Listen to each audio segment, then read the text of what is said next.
हिंदी।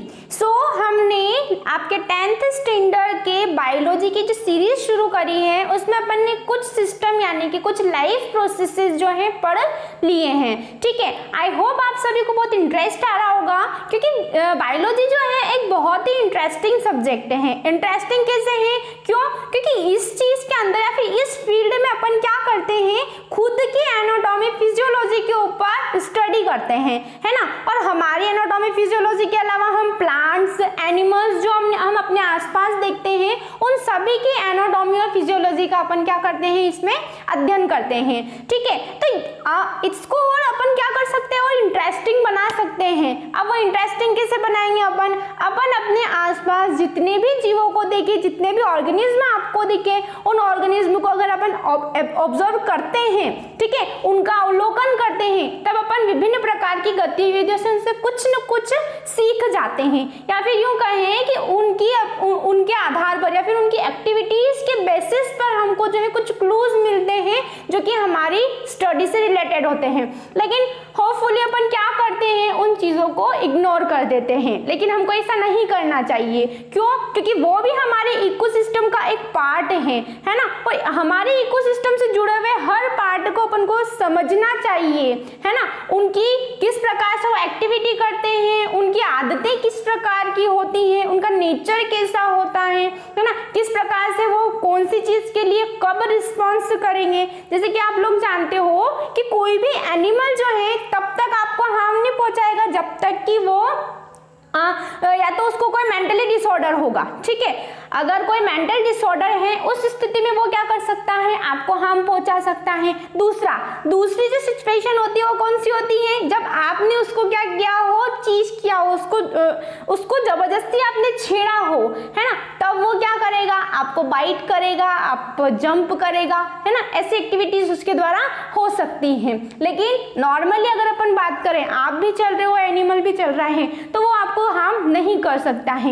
ये दोनों के एक कोऑर्डिनेशन होता है, उस कोऑर्डिनेशन पर डिपेंड करता है। तो ये जो सब्जेक्ट है बहुत ही इंटरेस्टिंग है और मेरे हिसाब से आपको इंटरेस्ट भी आ रहा होगा पढ़ने में, क्योंकि अपन ने प्रीवियस लेक्चर्स में जो है डाइजेशन पढ़ा, रेस्पिरेशन पढ़ा। अब तक ये जो चीजें थी हमारे लिए कॉमन थी, सिर्फ हम क्या सोचते हैं, हाँ ऐसा होता होगा। जब तक हम किसी चीज की प्रोसेस के बारे में नहीं पढ़ते हैं तब तक अपन क्या करते हैं, उसको मेजर करते हैं, उसको सपोज करते हैं कि हाँ ऐसा होता होगा, है ना। फिर भी अपन उसकी जो है फिजियोलॉजी तक थोड़ा बहुत पहुंच जाते हैं कि ये एक्टिविटीज होती होगी, लेकिन हम केमिकली उसके बारे में कुछ भी नहीं जान पाते हैं। मतलब उसका केमिकल स्ट्रक्चर जानना भी हमारे लिए बहुत ही जरूरी होता है। जैसे कि आप लोगों ने डाइजेशन पढ़ा, ठीक है, डाइजेशन में आपको ये तो पता है कि आपका भोजन पचता है, आपका फूड जो आप कंज्यूम कर रहे हो उस फूड का डाइजेशन हो जाता है वहां पर। लेकिन कैसे होता है? दूसरा, आप लोगों के फर्स्ट चैप्टर में एक और चीज थी, आप लोगों ने रासायनिक अभिक्रियाएं पढ़ी थी, केमिकल रिएक्शंस थी। उन केमिकल रिएक्शन में आपने डाइजेशन को एज अ केमिकल रिएक्शन वहां पर लिखा था एग्जाम्पल में, है ना। इसका मतलब क्या हुआ वहां पर कि ये हमारा डाइजेशन जो है, डाइजेशन भी कौन सी प्रक्रिया है, रासायनिक प्रक्रिया है, रासायनिक अभिक्रिया होती है इसमें। लेकिन ये आपको कब समझ में आया, जब आपने इसकी प्रोसेस देखी कि किस प्रकार से बहुत सारे एंजाइम्स इसमें पार्टिसिपेट करते हैं और वो एंजाइम मिलकर उसको फर्दर जो है दूसरे कंपोनेंट्स में क्या करते हैं, डिवाइड करते हैं। तब जाकर आपको समझ में आया कि ये क्या है, एक बायोलॉजिकल प्रोसेस, एक लाइफ प्रोसेस है जिसके अंदर विभिन्न प्रकार के एंजाइम्स जो हैं शामिल होते हैं और इस क्रिया को संपन्न करते हैं। तो कुछ भी चीज हमारे सामने जब तक प्रैक्टिकली नहीं होती या फिर अपन उसके बारे में खुद एनालिसिस नहीं करते हैं तब तक हमारे दिमाग में वो क्या रहती है, सिर्फ एक धारणा रहती है कि हाँ ऐसा होता होगा। तो हमको क्या करना है कि किसी भी चीज के प्रति इंटरेस्ट जगाना है, प्लस उसको बिल्कुल जो है कॉन्सेंट्रेटली पढ़ना है। जैसे कि आज का हमारा जो टॉपिक आया है, आज हम जो आपके लिए टॉपिक लेके आए हैं बहुत ही इंटरेस्टिंग है, जिसका नाम है मानव मस्तिष्क, ह्यूमन ब्रेन। अब कौन नहीं चाहेगा कि वो अपने ही ब्रेन के बारे में पढ़े, अपने ब्रेन में कौन सी एक्टिविटीज होती हैं, कौन से तंत्र के द्वारा ये एक्टिविटीज होती हैं और ये जो हमारी खोपड़ी है, हमारा मस्तिष्क है, ये काम क्या करता है, इस चीज के बारे में कौन नहीं जानना चाहेगा। ठीक है, तो आपको क्या करना है इसके लिए, सिर्फ उस चीज़ को एक तो आप क्या करते जाएं, इमेजिन करते जाएं, प्लस उसके बारे में आपको और भी जो है रिसर्चेस रहते हैं वो करते जाएं आप, ठीक है। सोचना शुरू करें।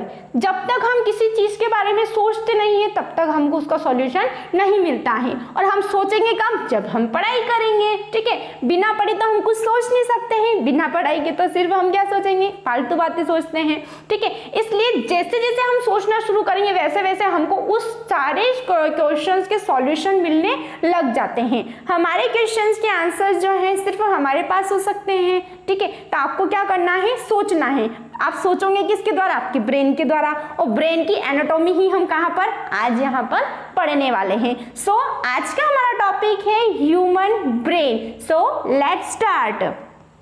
आज हम, जैसा कि आपको बताया मैंने कि अभी हम पढ़ रहे हैं मानव मस्तिष्क, इसको कहा जाता है ह्यूमन ब्रेन, ठीक है। अब ब्रेन शब्द से आप अच्छी तरह से परिचित हैं, ये क्या काम करता है ना। आपके शरीर का जो है क्या है, ये सीपीयू है ये, क्योंकि सारी एक्टिविटीज जो है इसी के क्या होती हैं, कंट्रोल में रहती हैं। आप सभी जानते हैं इस चीज को। हमारे शरीर में जितनी भी एक्टिविटीज होती हैं उन सभी को कंट्रोल कौन करता है, ये मस्तिष्क करता है। किस प्रकार से करता है और कौन कौन से यहाँ पर ट्रांजैक्शंस होते हैं, या फिर हम कहें जो एनर्जी का कन्वर्जन होता है, परिवर्तन होता है, वो किस प्रकार से होता है, वो यहाँ पर हम देखेंगे, ठीक है। तो यहाँ पर लिखा हुआ है कि क्या मेरुरज्जु का कार्य केवल प्रतिवर्ती क्रिया है। प्रतिवर्ती क्रिया मैंने आपको प्रीवियस लेक्चर में बताई थी कि क्या होती हैं। ऐसी क्रियाएं जो हमको इस प्रकार की अनुक्रियाएं आभास देती है जिसके विपरीत हम क्या करते हैं, प्रतिक्रिया करते हैं। इसके उदाहरण मैंने आपको दिए थे कि किस प्रकार से गर्म वस्तु को छूते हैं हम हाथ हटा लेते हैं, कांटा चुभते हैं हम उस कांटे को हटा लेते हैं, हमें ऐसी संवेदनाएं मिलती हैं, है ना। ऐसे सेंसेस हमको मिलते हैं हमारे सेंसरी ऑर्गन्स के थ्रू, जिससे कि हम क्या कर पाते हैं, उनको इंपल्स कर पाते हैं और उसको जो है एक्टिविटी के रूप में कन्वर्ट कर पाते हैं, ठीक है। निश्चित रूप से नहीं, अब यहाँ पर निश्चित रूप से नहीं किसके लिए लिखा गया है, क्योंकि फर्स्ट लाइन में आपको क्या दिया गया है कि मेरुरज्जु का कार्य केवल क्या है, प्रतिवर्ती क्रिया करना, जबकि इसका और भी महत्वपूर्ण कार्य होते हैं जो कि हम इस टॉपिक में पढ़ेंगे। क्योंकि हम जानते हैं कि हम सोचने वाले प्राणी हैं। अभी मैंने क्या कहा, जब तक सोचेंगे नहीं तब तक हमको सॉल्यूशन नहीं मिलेगा, ठीक है। हम सोचने वाले प्राणी हैं। मेरुरज्जु तंत्रिकाओं की बनी होती हैं जो सोचने के लिए सूचनाएं प्रदान करती हैं। जो सोच रहे हैं हम, जैसे कि मुझे कुछ हो रहा है ना, सपोज इट कि मैं किसी बारे में सोच रही हूँ, है ना, तो उस चीज़ के बारे में सोचने का जो संवेदना रहती है, जो इंफॉर्मेशंस रहती है, वो हमको कौन प्रोवाइड करता है, मेरुरज्जु प्रोवाइड करता है। सोचने में अधिक जटिल क्रियाविधि तथा तंत्रिक संबंधन होते हैं। तंत्रिक संबंधन मतलब कि हमारे तंत्रिका से, हमारे नर्व से रिलेटेड यहाँ पर क्या होते हैं, संबंध होते हैं। यह मस्तिष्क में संकेंद्रित होते हैं जो शरीर का मुख्य समन्वय केंद्र है। समन्वय मतलब कि कंट्रोल यूनिट कहते हैं इसको, ठीक है। हमारे शरीर का क्या है, ये कंट्रोल यूनिट है। मस्तिष्क तथा मेरुरज्जु केंद्र की तंत्रिका तंत्र बनाते हैं। ये शरीर के सभी अंगों में सूचनाएं प्राप्त करते तथा इसका समाकलन करते हैं। सूचनाओं को भी प्राप्त करेंगे और उन सूचनाओं को आगे की तरफ भेजकर उसको इंपल्स भी करते हैं, ठीक है। हम अपनी क्रियाओं के बारे में भी सोचते हैं, जैसे लिखना, बात करना, एक कुर्सी घुमाना, किसी कार्यक्रम के समाप्त होने पर ताली बजाना इत्यादि ऐच्छिक क्रियाओं के उदाहरण हैं। अब जरूरी थोड़ी है कि कोई मुझसे जबरदस्ती ताली बजवाएगा, जरूरी थोड़ी है कि मैं ऐसे ऐसे हिलूंगी तो ये कोई मुझसे हिला रहा है, मेरी चेयर हिला रहा है, मैं ऐसे बैठी हूँ तो ये मैं किसी और के कंट्रोल में बैठी हूँ, ठीक है। हमारे शरीर को कुछ ऐसी क्रियाएं होती है जो कि हमारे द्वारा ही क्या की जा सकती है, कंट्रोल की जा सकती हैं, मतलब कि जिन पर हमारा कंट्रोल होता है। कौन सी क्रियाएं कहलाती है, वो ऐच्छिक क्रियाएं या फिर वॉलंटरी एक्शंस कहलाती हैं, ठीक है। जो आगे क्या करना है कि निर्णय पर आधारित होता है। अतः मस्तिष्क को पेशियों तक संदेश भेजने होते हैं, है ना।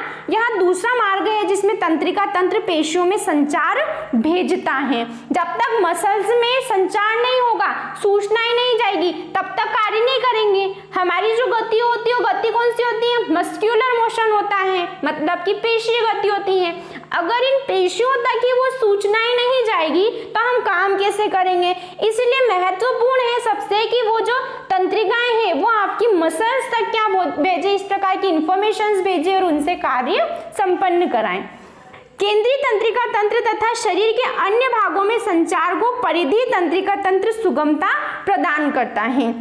ठीक है, हमारे जो तंत्रिका तंत्र होता है उस तंत्रिका तंत्र को अपन 3 भागों में मुख्य रूप से बांटते हैं। फर्स्ट होता है केंद्रीय तंत्रिका तंत्र जिसको हम CNS या फिर सेंट्रल नर्वस सिस्टम कहते हैं। सेकेंड होता है परिधीय तंत्रिका तंत्र जिसको हम क्या कहते हैं, पेरिफेरल नर्वस सिस्टम कहते हैं। और एक और होता है स्वायत्त तंत्रिका तंत्र जिसको किस नाम से जाना जाता है, ऑटोनोमस नर्वस सिस्टम के नाम से जाना जाता है। ठीक है, अब यहाँ पर जो आपको लिखा गया है परिधीय तंत्रिका तंत्र, तो केंद्रीय तंत्रिका तंत्र तथा शरीर के अन्य भागों में संचार को परिधीय तंत्रिका तंत्र क्या करता है, सुगमता प्रदान करता है।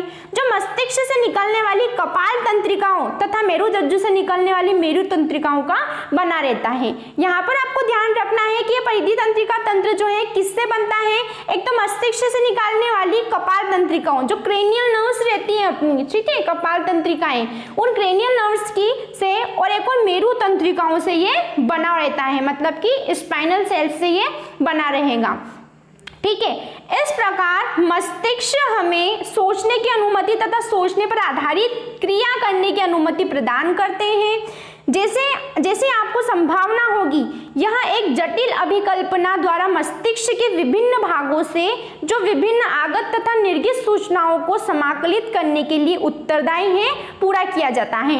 आगत सूचना मतलब कि जो हमको हमारी नर्व्स के द्वारा दी गई, ठीक है, कि आपको ऐसा करना है। निर्गत सूचना मतलब कि ऐसी सूचना जिसको अपन ने एज अ एक्शन कंप्लीट कर लिया है ना। मस्तिष्क में इस तरह के 3 प्रमुख भागीय क्षेत्र होते हैं जिन्हें हम अग्र मस्तिष्क, मध्य मस्तिष्क और पश्चिम मस्तिष्क के नाम से जानते हैं। हमारे मस्तिष्क को जो है कितने भागों में बांटा गया है, 3 भागों में बांटा गया है। ठीक है, कितने भागों में, 3 भाग। काय के भाग है ये हमारे मस्तिष्क के हैं। पहला भाग होता है अग्र मस्तिष्क, ठीक है, जिसको हम क्या कहते हैं, फोरब्रेन कहते हैं। दूसरा होता है मध्य मस्तिष्क और तीसरा होता है पश्चिम मस्तिष्क। ठीक है, तीसरा कौन सा मस्तिष्क हमारे पास में, पश्चिम मस्तिष्क। अब यहाँ पर ये तीनों जो हैं मिलकर क्या करते हैं, अलग अलग कार्यों को संपन्न करते हैं। आप देख सकते हो कि किस प्रकार से यहाँ पर इस चित्र में, इस डायग्राम में आपको रिप्रेजेंट किया हुआ है। ये वाला जो पार्ट होता है आपका आगे वाला पार्ट, ये कौन सा पार्ट है, अग्र मस्तिष्क का है ना, मुखी वाला। प्रमस्तिष्क कौन सा होता है, ये वाला पार्ट। और मध्य मस्तिष्क जो पीछे वाला पार्ट रहता है यहाँ का, उसको क्या कहते हैं अपन, मध्य मस्तिष्क कहते हैं। अब यहाँ पर कपाल दी हुई है। आपका जो मस्तिष्क रहता है, ठीक है, वो एक कठोर आवरण के द्वारा घिरा हुआ रहता है जिसको अपन क्या कहते हैं, कपाल या फिर खोपड़ी कहते हैं, क्रेनियम कहते हैं। ये क्या काम करता है, आपके मस्तिष्क को बाहरी आघातों से सुरक्षित रखने का काम करता है। मतलब कि किसी इंजरियस स्टेज में ये क्या करेगा, उसको प्रोटेक्शन देगा, उसको बिखरने से रोकेगा, उसकी आघातों से रक्षा करने का काम करता है। ठीक है, ये होता है हमारा मेरुरज्जु। ठीक है, यहाँ पर होता है पोन्स, ये है आपका मेडुला, ये होता है अनुमस्तिष्क। ठीक है, ये होती है आपकी पीयूष ग्रंथि जिसको हम क्या कहते हैं, एक लैंग्वेज में क्या कहा जाता है, इसको मास्टर ग्लैंड भी इसको कहा जाता है, पीयूष ग्रंथि को। ठीक है, मास्टर ग्रंथि भी इसको कहते हैं। अब यहाँ पर एक और होता है हाइपोथैलेमस और यहाँ पर है पश्चिम मस्तिष्क। पश्चिम मस्तिष्क में को जो अपन यहाँ पर 2 भागों में बांट रहे हैं, पोन्स और मेडुला। अभी यहाँ पर अपन ने केवल ये क्या देखा है, एक मानव मस्तिष्क का स्ट्रक्चर देखा है। अभी मैं आपको यहाँ पर बताने वाली हूँ जो ये मस्तिष्क है ना, चूंकि ये किससे रिलेटेड है, हमारी तंत्र से रिलेटेड है, नर्वस सिस्टम से रिलेटेड है। तभी हम यहाँ पर देखेंगे कि तंत्रिका तंत्र को कितने भागों में बांटा गया है और तंत्रिका तंत्र जो बटा है ना, उसमें भी फर्दर और कौन कौन से पार्ट्स होते हैं। जैसे कि यहाँ पर अग्र मस्तिष्क, मध्य मस्तिष्क, पश्चिम मस्तिष्क जो लिखा हुआ है, ये सब जो है किसके अंतर्गत आने वाला प्रक्रम है, एक नर्वस तंत्र के अंदर या फिर नर्वस सिस्टम के अंदर आने वाला तंत्र, जिसको अभी हम यहाँ पर एक फ्लो चार्ट के माध्यम से समझेंगे। ठीक है, सबसे पहले अपन इसकी जो है इसकी कार्य की देख लेते हैं कि कार्य किस प्रकार से करता है, उसके बाद आपको इसकी सारी चीज समझ में आ जाएगी। ठीक है, मस्तिष्क का मुख्य सोचने वाला भाग अग्र मस्तिष्क है। इसमें विभिन्न ग्राही से संवेदी आवेग या फिर सूचनाएं प्राप्त करने के लिए क्षेत्र होते हैं। मतलब कि सबसे पहले जो सूचना मिलती है वो किसको मिलती है, आपके फोर ब्रेन को यानी कि अग्र मस्तिष्क को मिलती है। अग्र मस्तिष्क के अलग अलग क्षेत्र सूंघने, सुनने, देखने के लिए विशिष्टीकृत होते हैं, है ना। मतलब कि आपको पता है हमारे शरीर में सेंसरी ऑर्गन्स अलग अलग प्रकार के होते हैं, ठीक है। जैसे कि हमारी आंखें देखने का काम करेगी, नाक है सूंघने का काम करेगा, ठीक है। जीभ है हमारी जो टेस्ट करने का काम करती है। इसमें सहाज्य के क्षेत्र पृथक होते हैं, जहां इन संवेदी सूचनाओं अन्य ग्राहियों से प्राप्त सूचनाओं एवं पहले से मस्तिष्क में एकत्र सूचनाओं का अर्थ लगाया जाता है।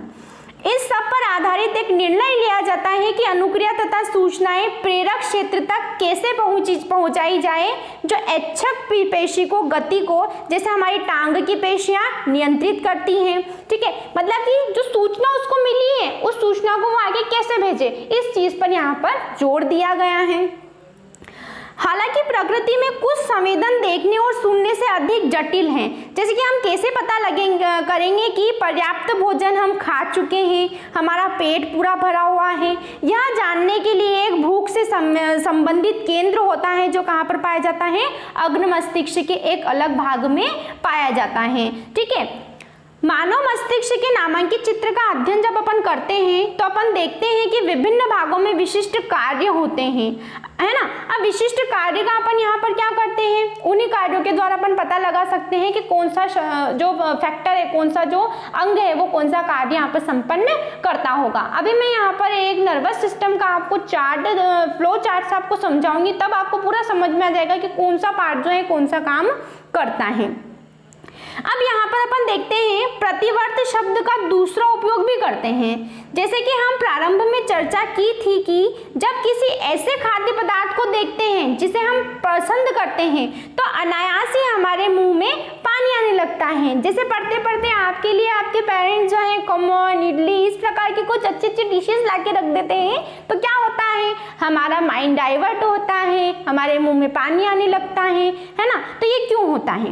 हृदय स्पंदन के बारे में हम न भी सोचें तब भी यह होगा, ठीक है। मतलब कि अगर अपन नहीं भी सोचें कि हमारी हार्ट बीट चल रही है या नहीं चल रही है, धक धक हो रहा है या नहीं हो रहा है, लेकिन फिर भी ये क्रिया जो है अकर होती है ना। तो आपकी बस में नहीं है ये, मतलब कि आप जब चाहोगे तब ये धड़केगा, आप नहीं चाहोगे तब ये नहीं धड़केगा, ऐसा तो कुछ इसमें होता नहीं है। वास्तव में इनके बारे में सोचकर या चाहकर भी आसानी से हम इन क्रियाओं पर नियंत्रण नहीं कर सकते हैं। क्या हम सांस लेने के लिए या भोजन पचाने के लिए सोचना या याद रखना पड़ता है कि हाँ भैया टाइम हो गया है भोजन पचाने का, भोजन पचाते हैं, या फिर अब समय मिला तो अब सांस ले लेते हैं? ऐसा कोई काम अपन करते हैं क्या? नहीं करते हैं। क्यों? क्योंकि ये हमारे शरीर में होने वाली रैपिड प्रोसेस होती हैं जो हमारे जीवन पर्यंत बनी रहती हैं। अतः सामान्य प्रतिवर्ती क्रिया जैसे पुतली के आकार में परिवर्तन तथा कोई सोची क्रिया जैसे कुर्सी का खिसकना के मध्य एक और पेशी गति का सेट होता है जिस पर हमारे सोचने का कोई नियंत्रण नहीं होता है। और इन्हीं क्रियाओं को अपन क्या कहते हैं? अनैच्छिक क्रियाएं या फिर इनवॉलेंटरी रिएक्शंस अपन इनको कहते हैं। अनैच्छिक क्रियाओं में से कई मध्य मस्तिष्क तथा पश्चिम मस्तिष्क के द्वारा नियंत्रित होती हैं। ये सभी अनैच्छिक क्रियाएं जैसे रक्तदाब, लार आना, वमन पश्चिम स्थित मेडुला के द्वारा नियंत्रित की जाती है। ऑब्जेक्टिव बनता है यहाँ पर कि ये अनैच्छिक क्रियाएं जो किसके द्वारा नियंत्रित की जाती है, तो यहाँ पर ये ध्यान रखिएगा पश्चिम मस्तिष्क में स्थित मेडुला के द्वारा ये क्रियाएं नियंत्रित की जाती हैं, ठीक है ना। आगे चलते हैं अपन। कुछ ऐसी ही क्रियाएं जैसे एक सीधी रेखा में चलना, साइकिल चलाना, एक पेंसिल उठाना पर विचार कीजिए। ये पश्चिम मस्तिष्क में स्थित भाग अनुमस्तिष्क द्वारा ही संभव है जो ऐच्छिक क्रियाओं की परिशुद्धि तथा शरीर की संस्थिति और संतुलन के लिए उत्तरदायी होती हैं, ठीक है ना। कल्पना कीजिए यदि हम इनके बारे में ना सोचें या फिर हम इनके बारे में नहीं सोच रहे हैं और ये सभी घटनाएं काम करना बंद कर दे तो क्या होगा? अगर हम इस प्रकार की क्रियाएं जो हम सोच भी नहीं सकते हैं कि अगर ये क्रियाएं बंद हुई तो हमारे शरीर में इसका क्या जो है रिएक्शन होगा, ठीक है। तो क्या होगा? हमारी मृत्यु हो जाएगी, सिंपल एज दैट, ठीक है। अगर ये क्रियाएं जो अनैच्छिक है, जिन पर हमारा कोई नियंत्रण नहीं है, हृदय का धड़कना, पाचन, श्वसन, ये क्रियाएं अचानक बंद हो जाती है तो कौन सी स्टेट होती है? हमारी मृत्यु अवस्था या फिर हमारी डेथ फेज होती है, ठीक है। तो इस प्रकार की क्रियाएं जो हमारे शरीर में मुख्य रूप से होती हैं। अब अपन देखते हैं ये जो ऊतक हैं, ये जो टिश्यूज हैं, ये टिश्यूज जो हैं यहाँ पर रक्षित कैसे रहते हैं, मतलब कि किस प्रकार से इनका रक्षण या फिर सुरक्षा की जाती है। ठीक है, मस्तिष्क की तरह कोमल अंग जो विविध क्रियाओं के लिए बहुत आवश्यक है कि सावधानी पूर्वक रक्षा भी करनी आवश्यक होती है। इसके लिए शरीर की अभिकल्पना इस प्रकार की है कि मस्तिष्क एक हड्डियों के बॉक्स में अवस्थित रहता है। एक हड्डियों के बॉक्स में हमारा शरीर क्या है, अवस्थित है, यानी कि कवर्ड है। बॉक्स के अंदर तरल पूरित गुब्बारे में मस्तिष्क होता है जो प्रघात अवशोषक उपलब्ध कराता है, मतलब कि जो भी इंजरी हुई उस इंजरी को सहने की सहनशीलता उसको प्रोवाइड करता है। यदि आप अपने हाथ को कमर के मध्य से नीचे ले जाएं तो आप एक कठोर उभार वाली संरचना का अनुभव करेंगे, है ना। कीजिए, अभी कर सकते हैं आप ये चीज। तो अपन वहां पर एक संरचना पाते हैं, उस संरचना को क्या कहते हैं, या कशरुक दंड तथा रीढ़ की हड्डी है जो मेरुरज्जु की क्या करती है, रक्षा करती है। ठीक है, इस प्रकार से यहाँ पर क्या होता है, इन चीजों का ये जो संवेदांग रहते हैं हमारे, इनके द्वारा सूचनाओं को भेजा भी जाता है और आगे इनको प्रेषित भी किया जाता है। ठीक है, उसके बाद जो है हम हमारे शरीर की जो मेजर और माइनर एक्टिविटीज रहती है उन एक्टिविटीज को यहाँ पर संचालित करते हैं। अगर किसी भी प्रकार से हमारे नर्वस सिस्टम में कोई भी डिसऑर्डर होता है तो यहाँ पर सबसे ज्यादा इफेक्ट पड़ता है हमारे सेंसरी ऑर्गन्स पर। ठीक है, हम मुख्य रूप से वहां पर जो है जो क्रियाएं हमारी होती है, जो एक्टिविटीज होती है, उनको पूर्ण रूप से नहीं कर सकते हैं। ठीक है, अब अपन नेक्स्ट वीडियो लेक्चर में आपको बताएंगे हम कि किस प्रकार से हमारा तंत्रिका तंत्र जो है 3 भागों में बटा हुआ है, और 3 भागों में बटे होने के बाद में यह अग्र मस्तिष्क कौन से तंत्रिका तंत्र में होगा, मध्य मस्तिष्क कहाँ पर होगा और पश्चिम मस्तिष्क कहाँ पर होगा, इन चीजों के बारे में अपन नेक्स्ट लेक्चर में डिस्कस करेंगे। तब तक आप इसको देखिए, समझिए, और कोई डाउट हो तो मुझसे कमेंट बॉक्स में पूछिए। So keep watching our videos. Thank you.